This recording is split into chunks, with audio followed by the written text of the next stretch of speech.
La chronique sport maintenant avec Lise-Laure Etia. Bonsoir Lise-Laure. Bonsoir Patrice. Du football féminin pour commencer avec le report éventuel de la Coupe d'Afrique des Nations qui devait se tenir le mois prochain. Oui, on est dans le flou. On ne sait pas si elle se tiendra ou elle ne se tiendra pas. Cette CAN est normalement prévue du 17 mars au 3 avril prochain. Mais à l'heure où nous parlons, pas d'informations officielles du côté du pays hôte, le Maroc, et encore moins du côté de la Confédération africaine de football. Pourtant, jeudi dernier, sur le site de la CAF, rien ne laissait présager un report. Regardez ce titre. CAN 2026, les équipes africaines intensifient leur préparation avant la phase finale au Maroc. Et pourtant, dans la presse, le doute persiste. On est très sceptique. Oui, dans son édition du jour, l'équipe, le quotidien sportif français, affirme la CAN féminine 2026 est finalement reportée.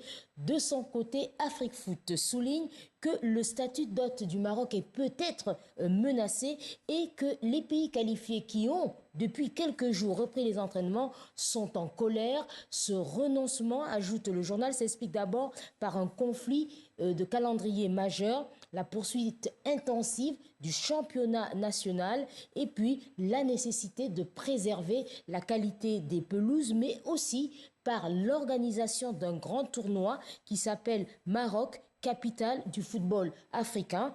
De son côté, Africa Sport s'interroge.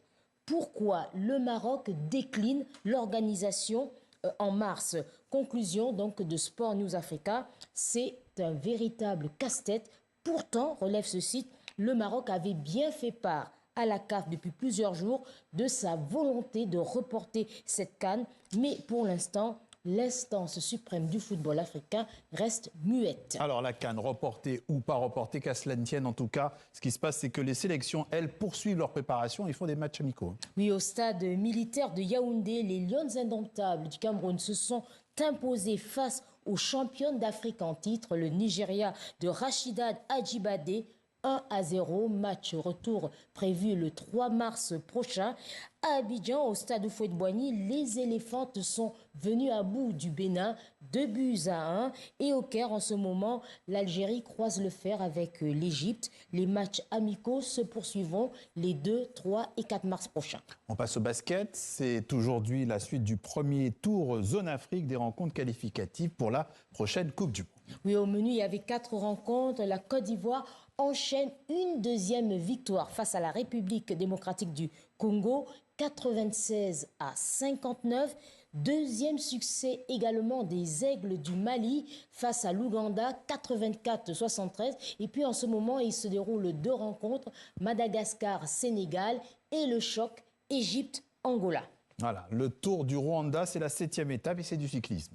Oui, 7e étape de 147 km remportée par le Brésilien de 19 ans, Ribeiro Bravo Henrique, en 3 heures 20 minutes et 59 secondes. Et puis au général, l'Allemand Krejci conserve le maillot jaune. Et on termine avec du surf au Sénégal, Lise-Laure. Oui, à Dakar, l'ONG états-unienne Black Girl Surf a lancé un programme alliant sport et études. Alors cela concerne spécifiquement les jeunes filles, le surf étant généralement pratiqué par les garçons. Alors rencontre avec des filles enthousiastes qui glissent sur la vague. Récit de Laure de Matos et de Véronique Pérez.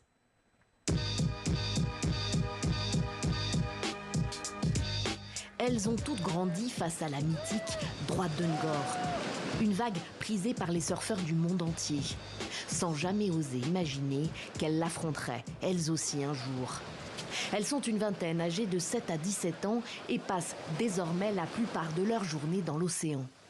Les leçons de surf sont gratuites et vont nécessairement de pair avec des cours du soir, car la plupart de ces jeunes filles ont quitté l'école depuis bien longtemps. Radim Beng, 17 ans, a bénéficié de ce programme, baptisé Surf Academy, au point d'être aujourd'hui l'une des entraîneuses des nouvelles recrues. Au début, mes parents disaient que le surf était un sport réservé aux hommes et ils n'étaient pas d'accord pour que je le pratique. Mais finalement, ils ont compris que c'était ma passion et maintenant ils l'acceptent. Ils savent que j'ai un avenir prometteur dans le surf.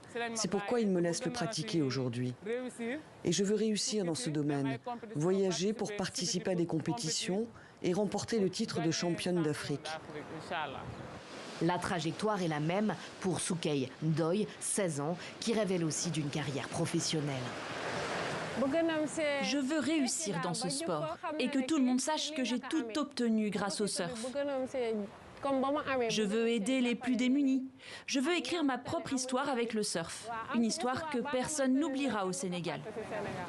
Des jeunes filles issues de milieux populaires, de familles de pêcheurs, qui s'affirment aujourd'hui, se sentent puissantes grâce au sport.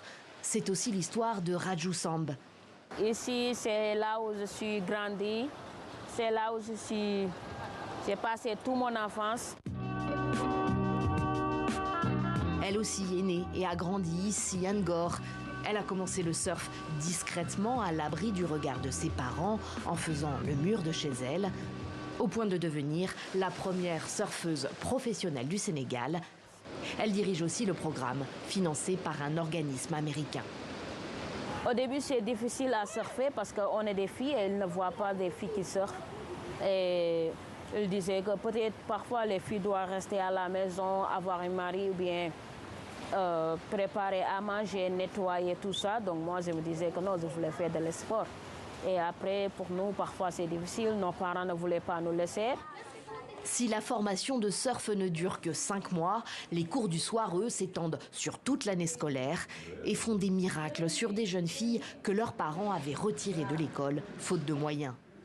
La plupart viennent pour rattraper le retard scolaire qu'ils ont eu. Au départ, c'était pour apprendre à lire, à écrire, mais maintenant, les apprenants qu'on a, s'ils sont en fin de cycle, ils passent l'examen national en même temps que tous les élèves du Sénégal et ils réussissent à avoir le certificat d'études.